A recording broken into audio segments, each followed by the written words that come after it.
Syrian Information Minister says we are in Geneva to launch a realistic political track concerned with the Syrian affairs with no foreign intervention. Confusion and subordination prevail among the coalition delegation in Geneva.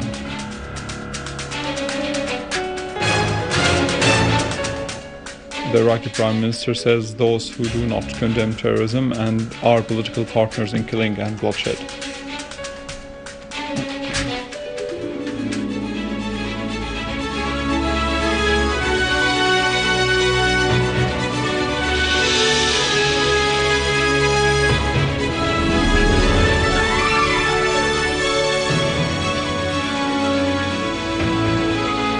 Good afternoon.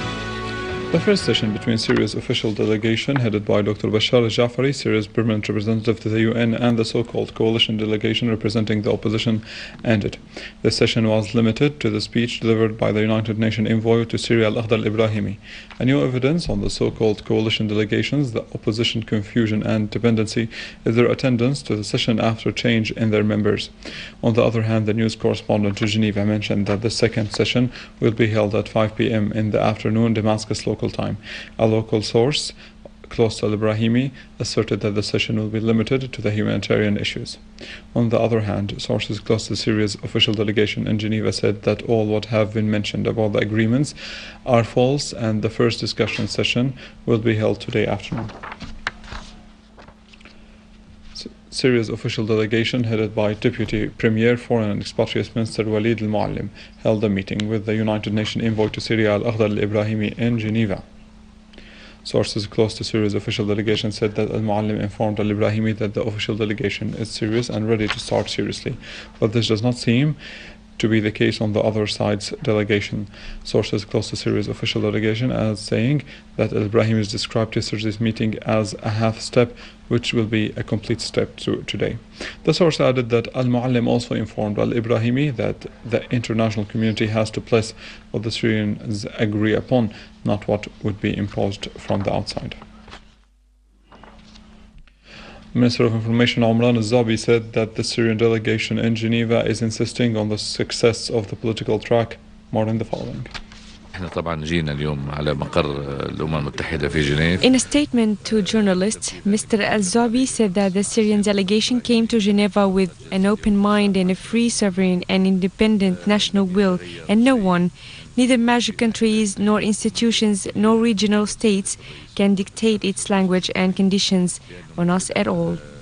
He added that the Syrian Arab Republic official delegation agreed to come to Geneva too for a discussion with the opposition forces, but it is obvious that the opposition is not represented entirely in Geneva. There is a partial, very narrow and simple representation, affirming that Syria state's political will of conducting dialogue with the national opposition forces will remain. He added that the Syrian delegation is open to discuss everything, especially with regard to Geneva 1, pointing out that Syria's reservations on Geneva 1 were public and not secret. Deputy Foreign Expatriates Minister and member of Syria's official delegation to Geneva II conference, Faisal al-Muqdad, said, "We believe that getting the Syrian people out of the catastrophe imposed by the new old colonial circle is our main mission." Al-Muqdad told journalists in Geneva, "We are optimistic because we wish to get the Syrian people out of the catastrophe due to the terrorist acts of Turkey, Saudi Arabia, Britain and the United States, armament and funding of the terrorists." Muqdad added, "We need serious discussions and interlocutors, but not manipulation of this side or that," underlying that we will have a firm stance towards such these behaviors, and in case the coalition delegation called opposition did not come, we would say enough manipulation and mockery. In turn, Syria's permanent representative to the United Nations, Dr. Bashar al-Jafari, affirmed that the Syrian delegation entered the dialogue with a positive national spirit, believing that it is an important step in the political negotiation process. He added that it was agreed with al-Akhdar al-Ibrahimi on common denominators to start a political dialogue. We came with a positive spirit, an open mind, to discuss everything with the other delegation. This is why we are here. everything in Geneva 1 is about substantive issues, and we have to discuss the whole package. No selectivity. Plus, of course, we may have some reservations with regard this point or that point, but we will discuss everything on time. Today we will not get into the substance. Today is about formalities.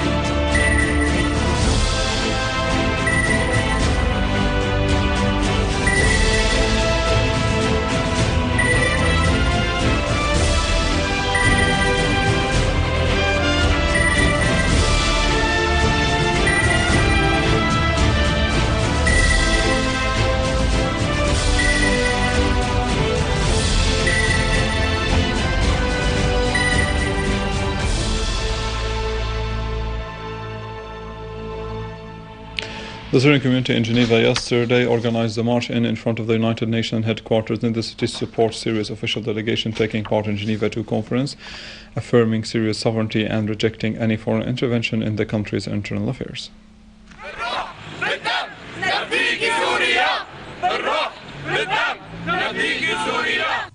Participants in the march, including members of the Syrian communities in Europe, Arab and foreign figures who support Syria, saluted Syria, its army and leader, raising national flags and photos of President Bashar al-Assad. They expressed confidence in the delegation and its ability to convey aspirations of the Syrian citizens on top, combating terrorism and preserving Syria's sovereignty and the independence of its national decision. Hundreds of Syrians on Wednesday organized a stand in front of the media center of the International Conference on Syria in Montreux City, supporting their homeland in the face of the conspiracy of Western, Arab and regional countries. In Syria, hundreds of Syrians staged a solidarity stand in Damascus in support of the Syrian official delegation participating in Geneva II conference. Participants affirmed adherence to national principles and hailed the victories realized by the Syrian Arab Army against terrorists.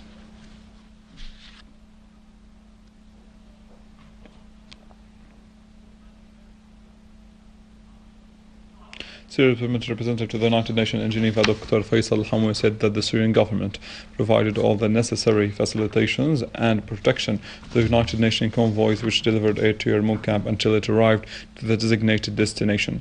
But terrorists opened fire on the convoy and prevented it from entering the camp. This came in an official memorandum to the United Nations High Commissioner for Human Rights, Nevi Pillay, containing the Syrian government's official response to Pillay press statement issued on January 17th regarding the tragic situation in Yarmouk camp. Al-Hamwi said that the terrorists prevented the aid convoy, which was organized in cooperation with the United Nations Relief and Works Agency for Palestinian Refugees in the Near East, UNRWA, from entering the camp as part of the terrorist efforts to starve the people inside the camp, noting that the Palestinian Labour Minister Ahmed Mirzalani confirmed this and affirmed that the Syrian government provided all necessary facilitations and protection to the convoy.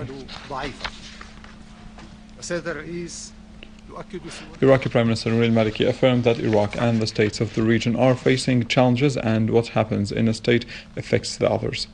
In a statement, al-Maliki stressed that those who do not condemn terrorists are killing and are political partners to killing and terrorism and supporters of this terrorism. Moving to Iran, where Iranian President Hassan Rouhani has stressed that no state can determine Syria's destiny on behalf of the Syrian people.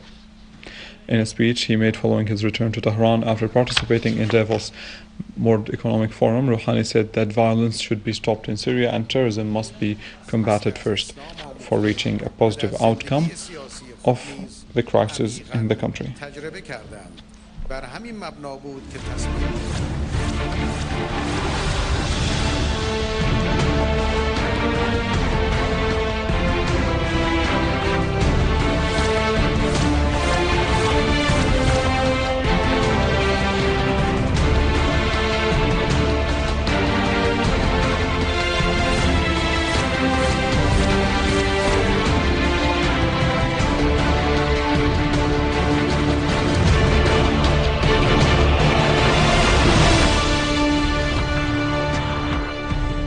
Army units continue to chase terrorists and destroy their gatherings in Damascus countryside and Aleppo.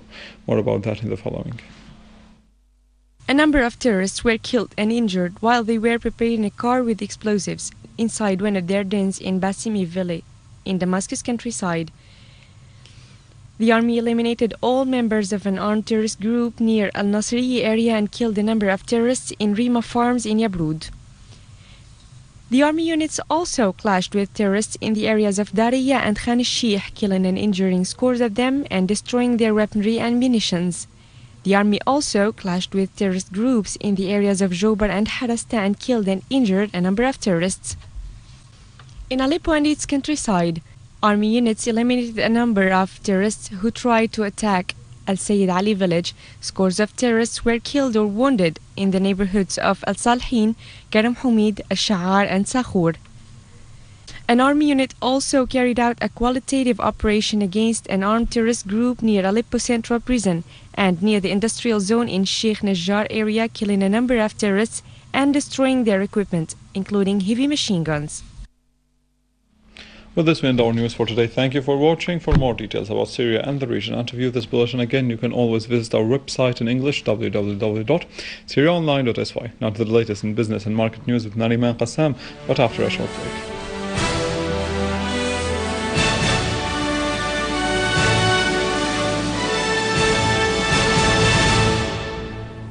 Ladies and gentlemen, good afternoon. The governor of Homs discussed with the coordinator of the United Nations activities in Syria the possible means of delivering humanitarian assistance to the people in need, in addition to the relief work carried out in the governorate. The governor stressed the importance of cooperating between the Red Crescent and the United Nations in order to reconstruct the damaged schools and support the health sector.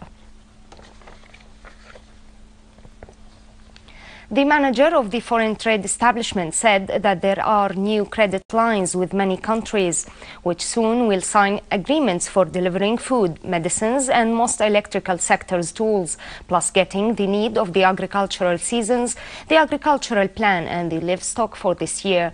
He added that the establishment is about to organize swaps with a number of Syrian companies in order to import the main materials, specifically sugar and rice, for exporting material of the local production. These contracts are to be implemented as soon as possible to meet the needs of both markets and citizens.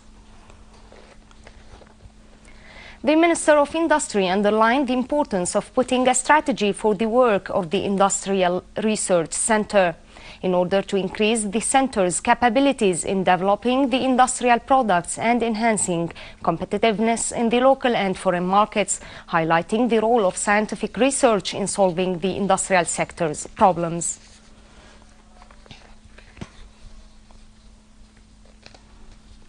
Gold rose to the highest level in 2 months, with the US dollar's decline and investors being out of the emerging markets assets in most countries, which boosted the international stocks markets to register their worst in this year's beginning, while the spot gold was high 0.3, becoming $1,267.50 US an ounce.